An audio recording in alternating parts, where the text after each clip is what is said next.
Any sisters have any questions? Assalamu alaikum wa rahmatullahi wa barakatuh. Walaikum salam wa barakatuh. My question is regarding a person who we cannot call him an atheist or discuss the entire discussion. It will take time. But the basic thing is we gave him certain scientific facts, certain logical facts, and in spite of that, the person was not convinced. And everything got stuck where it comes to faith.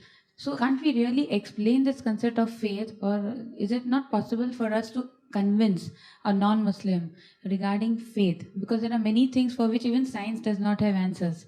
So how do we go about? And also, I would like to know that how do you keep yourself updated with the scientific innovations or maybe the inventions, new discoveries that are coming up? There are two questions that we have spoken to an atheist or a person, not atheist, but doesn't believe in Islam. We tried to convince him with scientific facts, archaeological facts. They agreed, but when it comes to faith, we can't answer. How do we convince faith and how to update ourselves with scientific facts? This time regarding faith is concerned, with scientific facts we can talk about faith. But how you go about the technique. Therefore, Quran says in Surah Nahl, chapter 16, verse 25, Udu ila sabili rabbika bilikma wal mawdid al-hasna wajadum billati hasan. Invite all the way of the Lord with wisdom and beautiful preaching and argue with them and reason with them in the ways that are best and most gracious. So with science, you can prove to them about faith. Now, how you have gone about it is a different technique. So therefore, you have to ask the person who knows. So depending what your discussion is, like faith. I have faith that this is the word of Allah subhanahu wa ta'ala. It's faith. How do you prove it? Then I talk about science. So if you see my video cassette Quran Modern Science or read my book Quran Modern Science, inshallah it shows you a way. This is my faith. It is the word of Allah subhanahu wa ta'ala. I can even prove it scientifically. So sister, there are many things which you can prove scientifically if you have the knowledge of Quran and science. There are some things, sister, which you cannot prove scientifically. For example, if they say that how can you prove there is life after death? So then you have to use logic. And for that you can refer to my video cassette Concept of Peace in Islam or my question and answer session where I've proved how to logically prove about the concept of hereafter. One of the simple ways is that suppose the Quran speaks about 100 things, for example, out of which 80% of whatever the Quran has spoken, today we have come to know that it is established scientific fact.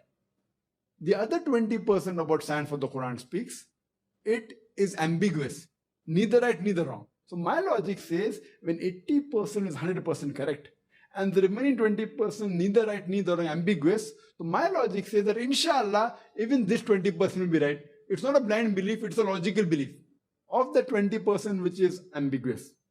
Science hasn't proved it right, neither wrong. For example, the existence of jinn, about angels, about hereafter. Science hasn't proved.